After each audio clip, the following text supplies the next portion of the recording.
जय हिंद दोस्तों, स्वागत है आप सभी का आज एक नए वीडियो में। आज इसमें हम लोग देखेंगे भारत का संवैधानिक विकास से संबंधित कुछ महत्वपूर्ण क्वेश्चंस को डिस्कस करेंगे। तो चलिए स्टार्ट करते हैं। सबसे पहला क्वेश्चन जो है रेगुलेटिंग एक्ट कब पारित किया गया था। तो रेगुलेटिंग एक्ट होता क्या था कि पहले जो है आपका ब्रिटिश संसद के द्वारा कंपनी को दे दिया गया था भारत में शासन करने के लिए, और उस कंपनी के भ्रष्टाचार को समाप्त करने के लिए और उसमें कुछ प्रतिबंध लगाने के लिए एक्ट लाया गया था। तो सबसे पहला जो रेगुलेटिंग एक्ट पारित किया गया था वो 1773 ईस्वी में किया गया था, जिसके तहत जो आपका कलकत्ता में उच्चतम न्यायालय का भी स्थापना किया गया था। तो क्वेश्चन ये बनता है कि आपका कलकत्ता में जो उच्चतम न्यायालय का स्थापना किया गया था किस रेगुलेटिंग एक्ट के तहत किया गया था। तो याद रखिएगा 1773 रेगुलेटिंग एक्ट के तहत कलकत्ता में उच्च न्यायालय का स्थापना किया गया था। दूसरा देखते हैं, निम्नलिखित अधिनियमों में से प्रथम बार किस गवर्नर जनरल ऑफ बंगाल के पद हेतु प्राविधान किया गया था। तो किस अधिनियम के तहत जो है सबसे पहला बार जो है गवर्नर जनरल ऑफ बंगाल के पद हेतु प्रावधान किया गया था। तो पहले जो था आपका गवर्नर जनरल ऑफ बंगाल नहीं था, उसकी जगह पे नाम था बंगाल का गवर्नर। बंगाल का गवर्नर के नाम को हटाकर 1773 रेगुलेटिंग एक्ट के तहत जो है 1773 रेगुलेटिंग एक्ट के तहत जो है बंगाल के गवर्नर के नाम को बदलकर बंगाल के गवर्नर जनरल कहा जाने लगा। और जो अंतिम आपका बंगाल का गवर्नर था वो वॉरेन हेस्टिंग्स था। ये क्वेश्चंस भी आता है कि बंगाल का अंतिम गवर्नर कौन था, वॉरेन हेस्टिंग्स। और ये भी है कि आपका बंगाल का प्रथम गवर्नर जनरल कौन था, तो वो भी उसका आंसर वॉरेन हेस्टिंग्स ही हो जाएगा। तो इस क्वेश्चन का आंसर हो जाएगा रेगुलेटिंग एक्ट 1773 के तहत जो है गवर्नर जनरल ऑफ बंगाल का पद का प्रावधान किया गया था। अगला देखते हैं, रेगुलेटिंग एक्ट के प्रावधानों के अंतर्गत बिहार के लिए एक प्रांतीय सभा का स्थापना कब हुआ था। तो रेगुलेटिंग एक्ट 1773 में स्टार्ट हुआ था और उसी के तहत जो है प्रारंभ करने के बाद 1774 में आपका एक प्रांतीय सभा बिहार में बनाया गया था। तो इसका आंसर हो जाएगा ऑप्शन बी 1774। नेक्स्ट है, निम्न में से किसके अंतर्गत भारत में सर्वोच्च न्यायालय का स्थापना किया गया था। तो उस समय सर्वोच्च न्यायालय कलकत्ता में था। पहला क्वेश्चन में ही हम लोग डिस्कस किए कि रेगुलेटिंग एक्ट 1773 के तहत जो है सर्वप्रथम जो है सर्वोच्च न्यायालय का स्थापना किया गया था, जिसमें एक मुख्य न्यायाधीश और 3 अन्य न्यायाधीश, टोटल 4। ये भी क्वेश्चन आता है आपका कि जो सर्वोच्च न्यायालय जो प्रथम बार बना तो उसमें न्यायाधीशों की संख्या कितनी थी। तो मुख्य न्यायाधीश के साथ 4 हो जाएगा और मुख्य न्यायाधीश के बिना 3 हो जाएगा। तो टोटल सदस्यों की संख्या 4। और ये सर्वोच्च न्यायालय का स्थापना रेगुलेटिंग एक्ट 1773 के तहत किया गया था। ऑप्शन ए सही हो जाएगा। चलिए नेक्स्ट देखते हैं, ईस्ट इंडिया कंपनी द्वारा स्थापित उच्चतम न्यायालय के प्रथम मुख्य न्यायाधीश कौन थे। जो सबसे पहला आपका सर्वोच्च न्यायालय जो बना था उच्चतम न्यायालय, उसमें मुख्य न्यायाधीश जो थे एलिजा इम्पे। याद रखिएगा इसको, एलिजा इम्पे। ये क्वेश्चंस बहुत बार रिपीटेड है। एलिजा इम्पे सर्वोच्च न्यायालय के प्रथम मुख्य न्यायाधीश थे। चलिए नेक्स्ट देखते हैं, निम्नलिखित में से किस अधिनियम के तहत लॉर्ड कॉर्नवालिस को अपनी काउंसिल के फैसले को रद्द करने का अधिकार मिल गया था। तो लॉर्ड कॉर्नवालिस जो है 1786 में, इसका आंसर जो है 1786 एक्ट के तहत जो है अपने काउंसिल के फैसले को रद्द करने का अधिकार कॉर्नवालिस को मिल गया था।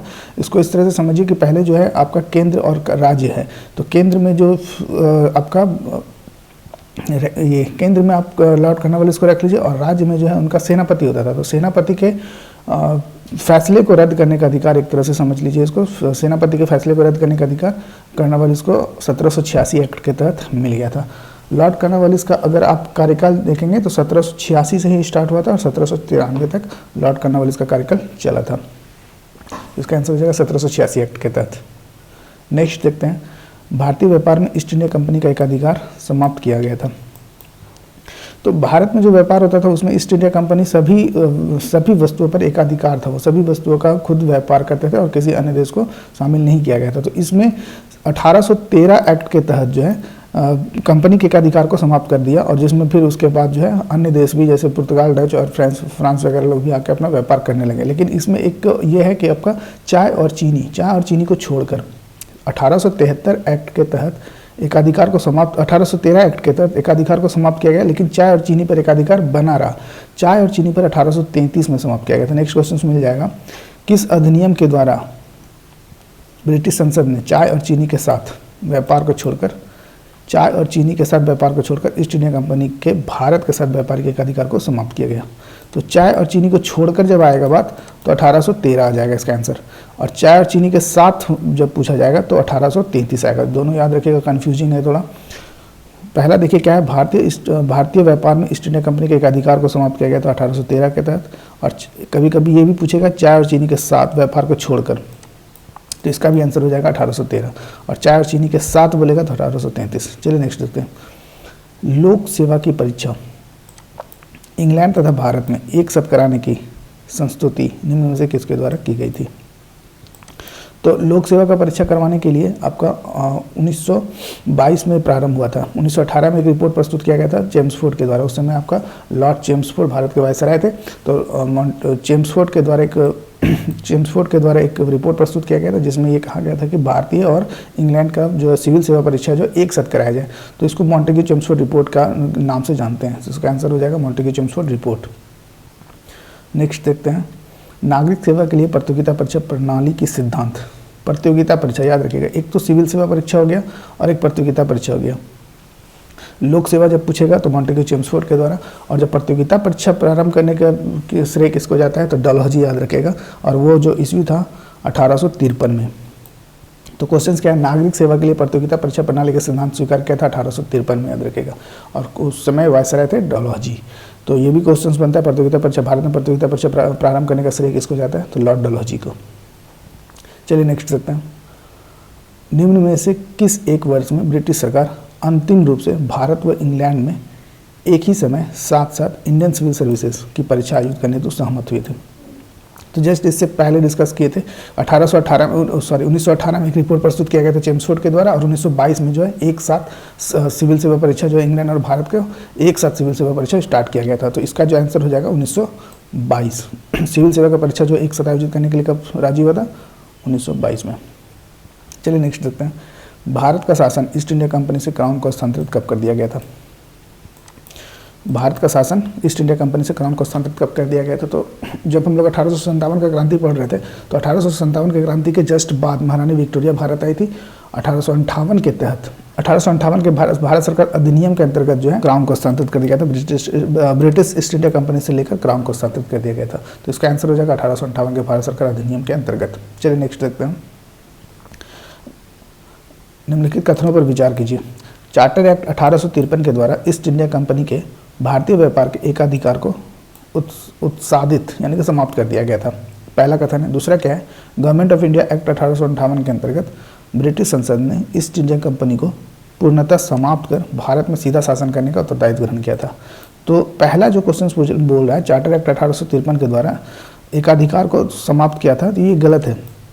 अभी हम लोग जस्ट ऊपर पढ़े 1813 चार्टर एक्ट अधिनियम 1813 के तहत जो है कंपनी के भारतीय व्यापार में एकाधिकार को समाप्त किया गया था। तो पहला जो आपका कथन है ये तो गलत हो जाएगा। दूसरा क्या बोल रहा है कि 1858 के अंतर्गत ब्रिटिश संसद ने ईस्ट इंडिया कंपनी में ब्रिटिश ईस्ट इंडिया कंपनी को पूर्णतः समाप्त कर सीधा शासन किसके क्राउन को हस्तांतरित कर दिया। तो ये अभी जस्ट 1858 क्रांति पढ़े तो 2 नंबर सही है। तो आपका क्या हो जाएगा, इसका ऑप्शन बी सही हो जाएगा। चलिए नेक्स्ट देखते हैं, निम्नलिखित में से किस एक्ट के द्वारा भारत के गवर्नर जनरल को अध्यादेश जारी करने की शक्ति प्रदान की गई थी?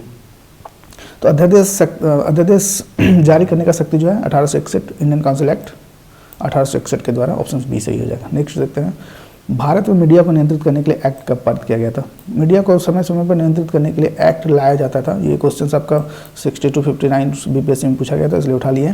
तो समय समय पर जो है मीडिया को नियंत्रित करने के लिए एक्ट लाया जाता था। तो पहला जो कब एक्ट आया था तो देख लीजिए, ऑप्शन ए इसका सही हो जाएगा। 1835 में, 67 में, 1878 में और 1908 में ये एक्ट लाया गया था मीडिया को नियंत्रित करने के लिए। नेक्स्ट देखते हैं, मुंबई, मद्रास और कलकत्ता में उच्च न्यायालय की स्थापना कब हुआ था? तो मुंबई, मद्रास और कोलकाता में उच्च न्यायालय 1861 उच्च न्यायालय अधिनियम के तहत 1862 में हुआ था। अगर 1862 ऑप्शन में नहीं रहे तो 1861 आपका सही होगा। तो ऑप्शन ए इसका सही आंसर हो जाएगा। चलिए नेक्स्ट देखते हैं, ब्रिटिश भारत में सांप्रदायिक प्रतिनिधि की व्यवस्था निम्नलिखित में से किस अधिनियम के द्वारा किया गया था? तो सांप्रदायिक प्रतिनिधि जो आपका मुस्लिम लीग था 1806 ईस्वी में सलीमुल्लाह खान ने जिसका निर्माण किया था मुस्लिम लीग ने, उन्होंने ही सांप्रदायिक प्रतिनिधि की मांग किया गया था। और मार्लियामेंटो सुधार के नाम से भी जानते हैं इसको, सांप्रदायिक प्रतिनिधित्व को, मार्लियामेंटो सुधार। तो 1909 याद रखिएगा, 1909 में सांप्रदायिक प्रतिनिधित्व की व्यवस्था किया गया था। ऑप्शन बी सही हो जाएगा। चलिए नेक्स्ट है, द्वैध शासन का जनक किसे माना जाता है? तो द्वैध शासन कब हुआ था? 1919 में। और 1919 में आपका जो वायसराय थे वो चेम्सफोर्ड थे, और इसका जनक जो माना जाता है सर लियोनस कार्टियस को,